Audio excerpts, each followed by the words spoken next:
বন্দে পুরুষোত্তমম। পরম প্রেমময় শ্রী শ্রী ঠাকুর অনুকূল চন্দ্রের চরণে আমার শতকোটি প্রণাম। পরম পূজনীয়া বড়মার চরণে আমার শতকোটি প্রণাম। পরম পূজ্যপাদ শ্রী শ্রী বরদার চরণে আমার শতকোটি প্রণাম।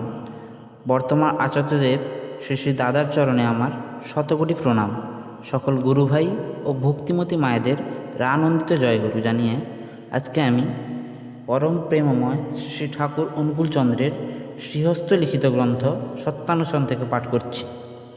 তুমি যেমনতর প্রকৃত হবে, প্রকৃতি তোমার তেমনতর উপাধি নিশ্চয়ই দেবেন এবং নিজের ভেতরে তেমন অধিকারও দেবেন। ইহা নিত্য প্রত্যক্ষ করছ। তবে আর চাইবে কি? প্রাণপণে প্রকৃত হতে চেষ্টা করো। পড়ে না পাশ করলে কি ইউনিভার্সিটি কাউকে উপাধি দিয়ে থাকে? ভুলেও নিজের প্রচার করতে যেও না, বা নিজেকে প্রচার করতে কাউকে অনুরোধ করো না, তাহলে সবাই তোমাকে ঘৃণা করবে আর তোমা হতে দূরে সরে যাবে।